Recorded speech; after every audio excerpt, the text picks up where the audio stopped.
Alright, so we're going to continue our discussion on stability analysis. We talked about stability analysis of forward and backward Euler.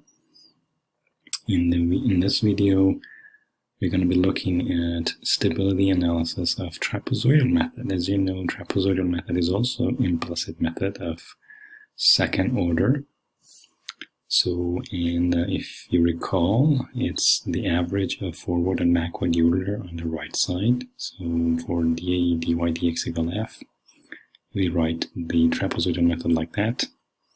And so if you apply this to the generic dy, dx equal lambda y problem, we're going to be getting something like this. Y plus 1 minus yi on the left side, and on the right side is going to be lambda yi for this term and lambda yi plus 1 for that term. Alright, we sum them up and we average. So we can now connect y plus 1 to yi. Now if you rewrite this equation for I, you can connect yi to yi minus 1. And likewise, you can go down this route and connect y1 to y0. So if you just substitute yi for the next equation all the way to the top equation right here, we can basically connect yi plus 1 to y0. And it turns out to be yi plus 1 is going to be this thing, this ratio raised to I plus 1 power. Now, the generic approach was, well, yi plus 1 should be decaying function. That means this coefficient should be less than 1, or absolute value of it. So the absolute value of this thing is less than 1. Now, for this thing to be less than 1, the numerator better be less than the denominator. And that's what this is about. So numerator is less than the denominator. And if the numerator is bigger than the denominator, it's going to be unstable, because this is bigger than 1, and bigger than 1 raised to higher power will be growing factor. And that leads to a growing function as opposed to a decaying function. Okay, so stability region is the absolute value of the numerator less than the denominator. But now let's assume real lambda is negative. Okay. So if real lambda is negative, then we can open up this inequality. So in that case, you can basically write the problem like that. We want the numerator to be less than the denominator. And I'm going to call this lambda times del x divided by 2. I'm going to call this z. And z can be a complex number in general. If lambda is complex, then z is going to be complex. Okay, so now I'm having z plus 1 absolute value less than z minus 1 absolute value. And from calculus, this inequality is nothing but saying the distance of any point from point minus 1, which is this point in the complex way, minus the distance from this point is less than 0. That means any point in the complex plane that is closer to this point than that point is the solution. So imagine I have 2 points, and I'm asking what is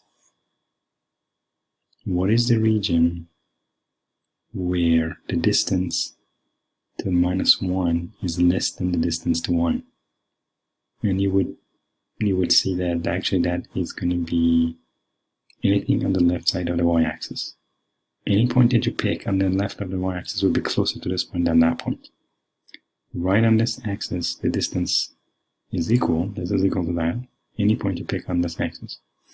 And any point on the right side will have a larger distance from minus 1 compared to 1. So the solution is going to be stable as long as real lambda del x falls on the left side of the y-axis. Okay, so, and we know that real lambda is negative. That's by default. So that means any delta x would work, because as long as the real lambda is negative, and we're going to be on this side anyways, so the solution would be unconditionally unstable. sorry, unconditionally stable with real lambda less than 0. So again, this is because implicit methods are always unconditionally stable. Okay, so now let me show you the script for it before we move on to this table. And so here's the trapezoidal method, the same thing. I just implemented the equation for the trapezoidal method here. And if you just, do the same thing with 3 different discretization,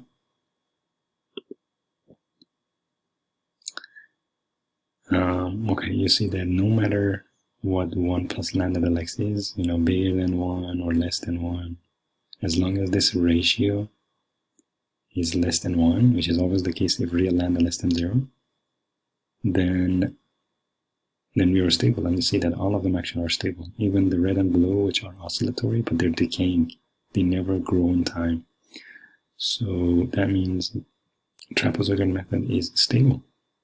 Is unconditionally stable regardless of the discretization, regardless of how large delta x is going to be. Okay? So that ends our discussion on stability analysis of trapezoidal method. Okay, so let's move on to stability analysis of RK2 and RK4. I think that's on page 139 of the notes. So we're going to be looking at the same generic problem. Now this time we have to do RK, I think this is RK2, right. So we know that for RK2 we have to calculate 2 k values, k1, k2. k1 is f of xi, yi, and k2 is f of xi plus del x, yi plus k1 del x. So by knowing that f is nothing but lambda y, we can connect or link k1, k2 to y's. So k1 is going to be lambda yi, and k2 is going to be lambda yi plus k1 del x. Because f is nothing but lambda y, and y is yi plus k1 del x.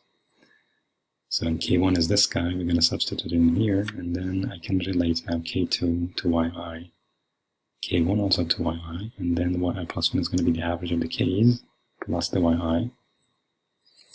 And by doing so, at the end of the day, we can link yi plus 1 to yi.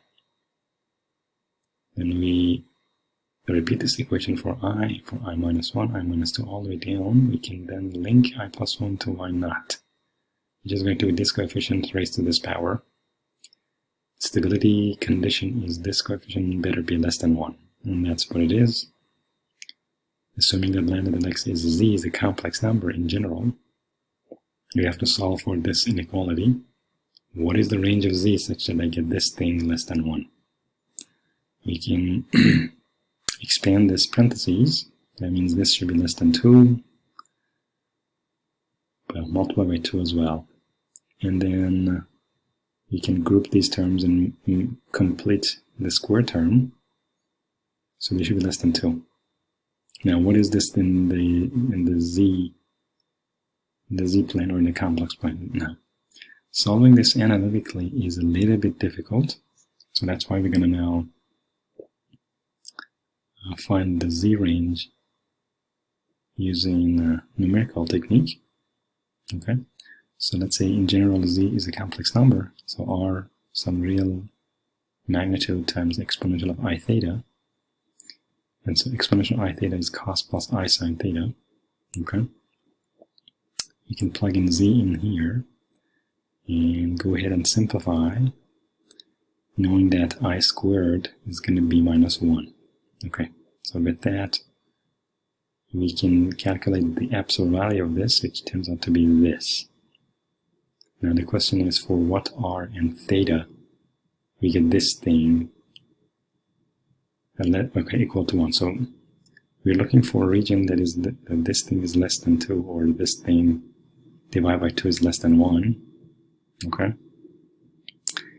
Now if you can find the equality, then inside the circle would be less than 1, outside the circle would be bigger than 1. So the goal is actually find that circle or that boundary.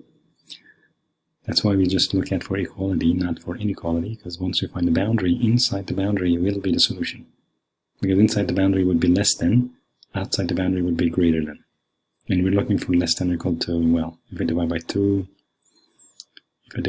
then this is going to be less than 1. So the boundary is going to be equal to 1. Alright, how can we go ahead and find this boundary? Alright, so let me show you the script for it. So the way we go about solving this is I discretize my plane to, let's say, 300 along the x-axis, 300 along the y-axis. I create a mesh out of that. And for every x and y, I calculate this z complex number. I calculate the magnitude, which is going to be the absolute value of this thing, which is nothing but this one, 1/2 z squared plus z plus 1. And that's what I have here, 1/2 z squared plus z plus 1. And I'm only looking when this magnitude is 1. So we look at the control line when the magnitude is equal to 1. So we're gonna draw that line with blue color. That is it. So the rest of it is actually RK4. Let me stop here and run the code. And you see that this is the stability region for RK2. So we are on a little bit beyond y-axis. This is y-axis, real lambda equals 0. So you see that if real lambda is less than 0, which means we're in the left side of the y-axis, here's the y-axis, right? Let me just completely run the code. Yeah, okay, so you don't see, this is the y-axis, and the blue line is the stability region for RK2. And you see that anything inside the circle will be stable, outside the circle will be unstable. You can have real lambda less than 0 and, well, sit on this point, which means, a rather large lambda. Then the method will be unstable. That means even RK2, which is a really good method and it's accurate up to second order, can be unstable because it is explicit methods. Explicit methods are always conditionally stable. So it is conditionally stable, and it is stable as long as lambda lies within this blue region. We can go ahead and do the same thing for RK4, and you see that the stability region is within this red area. I don't think these are numerical error. I don't think these circles are included. I mean, because I'm using too many. Let me actually decrease it to 200 points, not 300. I think we should not see those circles anymore. Actually, we do. Oh, because I'm just looking at